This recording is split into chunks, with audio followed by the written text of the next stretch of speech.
Bismillahirrahmanirrahim. Assalamualaikum warahmatullahi wabarakatuh. Alhamdulillahirrabbilalamin. Wassalatu wassalamu ala sayyidina Muhammadin wa ala alihi wa sahbihi wa man tabi'ahum bi ihsanin ila yaumidin. Amma ba'du. 7 hal kenapa orang itu malas sholat.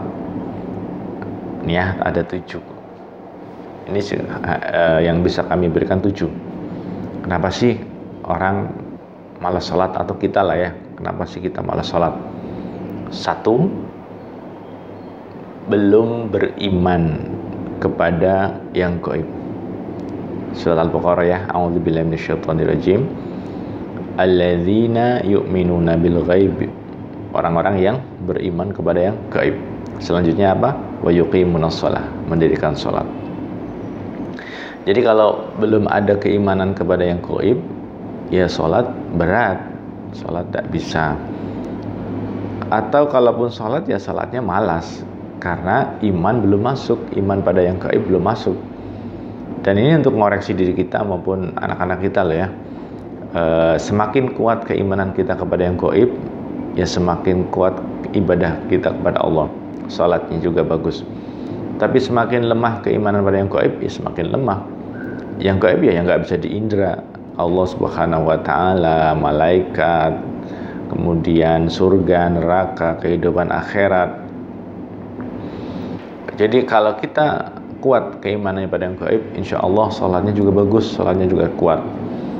Sehingga nanti kalau untuk memotivasi diri kita dan juga memotivasi anak-anak kita, yaitu dikuatkan penyampaian iman kepada yang gaib, tentang Allah, tentang sifat-sifat Allah, kemudian tentang nikmat-nikmat Allah, lalu sehingga nanti akan timbul rasa mengagungkan Allah dalam hati kita, rasa Allah itu sangat dekat, Allah itu sangat sifat-sifatnya juga sangat luar biasa, termasuk juga kemarahan Allah, azabnya Allah.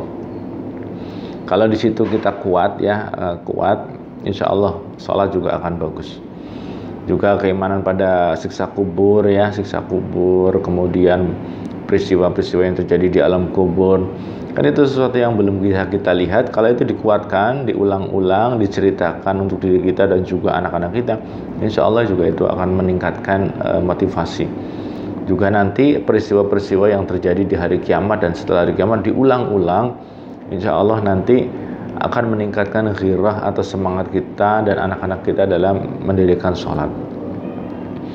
Yang kedua, tidak tahu ancamannya. Tidak tahu ancamannya. Karena kalau dia tidak tahu apa sih ancamannya, apa sih akibat buruknya kalau meninggalkan sholat, tentunya dia santai-santai saja. Nah, kan sholat itu rukun Islam. Jadi kalau rukunnya tidak dikerjakan, ya bagaimana bisa disebut sebagai muslim? Kasarannya ya jadi orang kafir gitu loh, karena tidak muslim lagi, karena dia sudah nggak sholat. Dan sholat itu kan tiangnya bangunan agama kita lah. Kita lihat sendiri rumah ya. Kalau rumah itu nggak ada tiangnya ya sudah, rumahnya nggak bisa disebut sebagai rumah, ambruk, roboh. Karena itu yang penyangga rumah, penyangga atap. Sama agama kita itu ya tiangnya di sholat. Kalau nggak sholat ya nggak punya agama, nggak punya Islam. Jadi kita harus takuti diri kita dan juga anak-anak kita bahwasanya kalau nggak sholat itu sudah nggak disebut muslim, atau kasarnya adalah kafir. Yang ketiga, manfaatnya sholat. Jadi kalau tidak tahu manfaatnya sholat, tidak meyakini, ya nanti tidak akan semangat untuk mengerjakan sholat. Jadi sholat itu kan penghapus dosa ya, penghapus dosa. Dari satu sholat ke sholat berikutnya itu penghapus dosa. Sholat subuh ke sholat duhur itu penghapus dosa antara dosa sholat subuh sampai perbuatan antara sholat subuh sampai duhur. Sholat asar menjadi penghapus dosa antara duhur ke asar. Lah kita kan banyak dosa ya, jujur kita banyak dosa, termasuk meninggalkan sholat sendiri itu dosa besar. Nah jadi supaya kita semangat mengerjakan sholat, ayo kita bersihkan diri kita dari dosa-dosa dengan cara mengerjakan sholat 5 waktu. Apalagi kalau sholatnya itu dilakukan di masjid, langkah-langkah kakinya itu ya penghapus dosa. Dari sebelumnya sholat dari wudhunya saja sudah penghapus dosa. Belum nanti zikir ya, zikir juga penghapus dosa. Orang yang baca subhanallah, alhamdulillah, la ilaha illallah, Allahu akbar 33 kali ditutup dengan la ilaha illallah wahdahu la syarika lahu, lahul mulku wa lahul hamdu wa huwa ala kulli syai'in qadir. Allah hapuskan dosanya meskipun sebanyak buih di lautan. Jadi yang ketiga, tahu manfaatnya ya. Tahu manfaatnya. Yang keempat kenapa sih orang malas sholat? Yang keempat ini ya karena cinta dunia. Cinta dunia. Jadi kalau orang sudah cinta dunia, ada kehilangan ghirah untuk mencintai akhirat. Ada kehilangan semangat untuk semacam kekaguman terhadap surga, kekaguman terhadap akhirat itu hilang kalau sudah cinta dunia. Cinta dunia ini membuat hati kita penuh dengan keburukan. Karena konon akar dari segala dosa diantaranya cinta dunia. Dan ini luar biasa, kalau sudah cinta dunia kan jadi nggak ada semangat lagi gitu loh untuk mengejar kenikmatan akhirat, karena sudah pikirannya dunia, pikirannya uang, pikirannya wanita, pikirannya hiburan, pikirannya tontonan. Apalagi sekarang ya orang main game, anak-anak main game sampai lupa sholat. Kemudian juga menonton sepak bola di stadion atau di televisi, atau main PlayStation sampai lupa sholat. Cinta dunia membuat kita jadi kehilangan rasa ghirah, atau sholat itu sudah nggak begitu menarik untuk mereka yang cinta dunia. Itu ya yang keempat. Yang kelima, tidak takut kepada ancaman neraka, gitu ya. Jadi meninggalkan sholat itu dosa yang sangat besar. Kalau dia tidak takut dengan ancaman neraka, ya tidak akan sholat. Jadi kenapa sih kita tidak takut dengan neraka? Ada beberapa kemungkinan. Yang pertama, kita tidak takut dengan reputasi pengancamnya.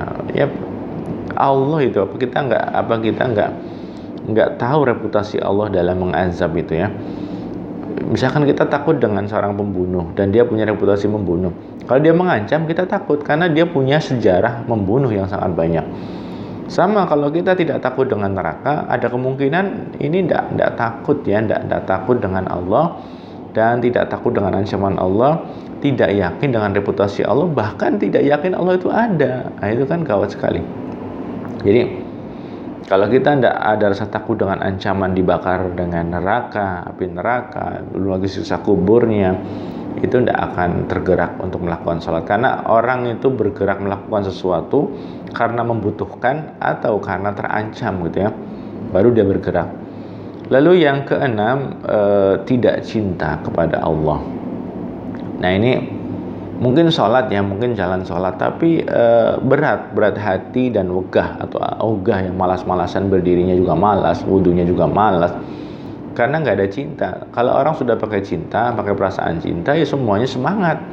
Mau sholat subuh berjamaah, oke. Mau duhur panas-panas, oke. Mau asar sedang lelah bekerja, oke. Maghrib isya, oke. Kenapa? Karena ada cinta. Jadi kalau orang cinta itu bahkan nggak mikir bayaran, nggak mikir hadiah apa yang Allah berikan ketika aku sholat, nggak mikir, karena sudah cinta sama Allah. Jadi memang Allah punya surga, Allah punya neraka, tetapi orang yang cinta itu mengejar pemilik surga dan neraka, yaitu Allah Subhanahu wa Ta'ala. Bagaimanapun surga dan neraka adalah tempat. Surga itu tempat kenikmatan, neraka itu tempat penyiksaan. Jadi kalau orang yang sholat dengan cinta, dia memikirkannya adalah bagaimana meraih ridho pemilik surga dan neraka, sedangkan Allah adalah pencipta, pemilik semua tempat tadi. Dan kalau pakai cinta itu istiqomah. Kalau pakai cinta itu akan kuat bertahan dengan kesusahan apapun.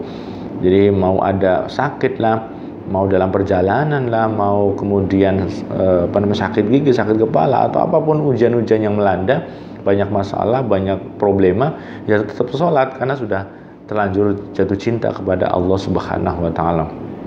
Lalu yang ketujuh, malas sholat itu juga bisa diakibatkan karena banyak dosa.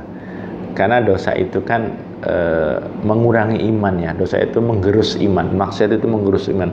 Maksiat mata ini ya, maksiat mata yang ditonton dari hal-hal yang diharamkan Allah kita tonton, itu akan masuk ke dalam hati kita sehingga menimbulkan penyakit-penyakit yang luar biasa. Karena dosa itu adalah noktah hitam, semakin banyak dan semakin hitam hati kita, untuk mengerjakan ibadah itu berat.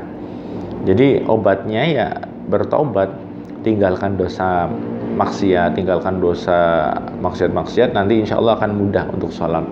Untuk rajin sholat itu sangat mudah kalau meninggalkan dosa dan bertobat dari segala maksiat. Itu ya, semoga bermanfaat, semoga bisa memotivasi kita untuk semangat sholat, istiqomah sholat, rajin sholat, dan juga semangat mendidik anak-anak kita juga untuk rajin sholat. Terima kasih, kurang lebihnya mohon maaf. Allahumma shalli wa sallim wa barik ala Muhammad wa ala ali Muhammad bila taufiq wal hidayah. Assalamualaikum warahmatullahi wabarakatuh.